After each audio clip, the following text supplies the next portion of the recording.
예, 원내대 특회 시작하겠습니다.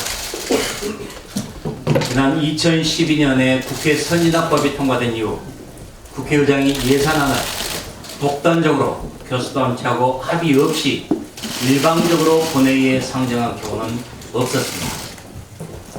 문희상 의장은 교섭단체와 합의 없이 예산안을 본회의에 무단 상정했고, 그에 이어서 교섭단체 합의 없이 안건 순서조차도 멋대로 변경해서 의장의 중립적 의사 진행 의무를 저버렸습니다. 문 의장은 또 국회법에 명시되어 있는 예산안 수정안에 대한 우리 한국당의 제안 설명 및 토론 신청도 묵살하는 등 편파적 진행으로 본정사에 오점을 남겼습니다. 문희상 의장은 예산안 날치기로 민주당과 2, 3, 4중대의 세금 도둑질을 협조했고, 그럼에도 불구하고 자유한국당에게 정중한 사과를 하지 않고 있습니다. 문희상 의장은 이 같은 일방적이고 편파적인 의사 진행 앞으로 결코 하지 않겠다고 재발 방지 약속을 해야만 합니다. 문희상 의장이 사과와 재발 방지 약속을 하지 않는다면 우리 한국당은 국회의장 사퇴 촉구 결의안을 제출할 것입니다. 왜 문희상 국회의장이 512조 원의 국가 예산을 이렇게 날치기 처리했는지 이유가 명확해졌습니다. 문 의장의 이 모든 불법 행위가 지역구의 아들을 세습 공천하기 위한 것이라는 게 일반적인 시각입니다. 그의 아들이 어제 총선 출마의 뜻을 언론에 노골적으로 밝혔습니다.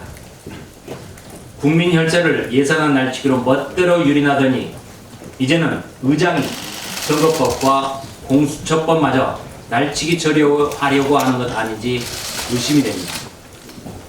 입법부의 수장으로 중립의 의무를 지켜야 할 국회의장이 자신 아들의 출세를 위해서 민주당 선봉대 역할을 한다는 것이 역사에 어떻게 남을지 국회 성원으로서 참으로 부끄럽습니다.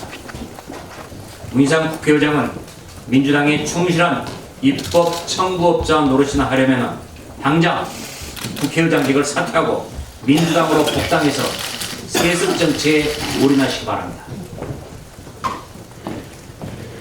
지난 10일 날 통과한 국회 본회의를 통과한 내년도 예산안도 역시 불법입니다. 예산안 예결특위에서 논의되도록 되어 있습니다. 그러나 범여권이라는 4+1 협의체는 아무 근거도 없는 불법 모임입니다. 여기서 예산을 심사하고 논의한다는 것 자체가 원천 무효입니다. 더 기막힌 일은 이 같은 불법 범여권 협의체가 예산안을 모의하는 자리에서 국민 세금 2조 원이 넘게 추가됐다는 것입니다. 바로 소재부품 장비 경쟁력 강화 특별회계, 소부장 특별회계입니다. 그런데 이 소부장은 그 근거법이 민주당 이인영 원내대표가 발의한 법안인데 아직도 국회에 계류 중에 있습니다.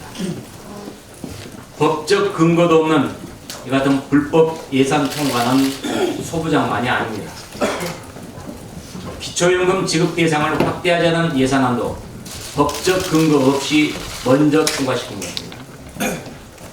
예산 부수법안보다 예산안을 먼저 처리한 것은 국회 예산 심의 절차에서 심각한 문제사입니다. 세입을 얘기하지 않고 세출부터 말하는 것은 명백한 잘못입니다. 그래서 자유한국당은 법적 근거도 없이 예산안을 먼저 처리한 비열한 국회 폭거에 관해서 헌법재판소에 권한쟁의 심판 제출을 검토하고 있습니다. 하나만 더 말씀드리겠습니다.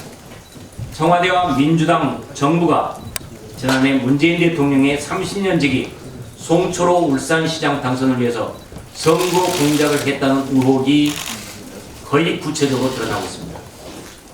송 시장 측근인 송병기 울산시 경제부시장의 집무실과 자택, 차량에서 압수된 다량의 문건에 따르면 지난해 울산시장 선거를 앞두고 청와대, 정부, 민주당이 당선을 위해 송 후보 측이 만든 주요 선거 전략을 전폭적으로 수용한 것으로 나타났습니다.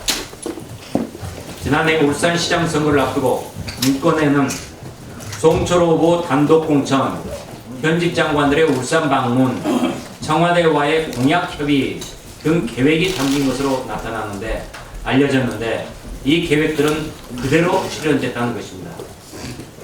송철호 후보 계획을 청와대, 정부, 여당이 전면 실행에 옮겨 그를 당선시켰으며 이 과정에서 자유한국당 후보였던 김기현 당시 울산시장에 대한 경찰의 엉터리 집중 수사가 이루어졌던 것입니다.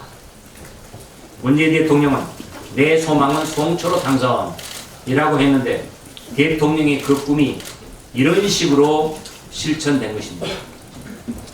문 대통령과 청와대가 이 같은 선거 공작에 대해서 국민에게 명백하게 설명해 줄 것을 요구합니다.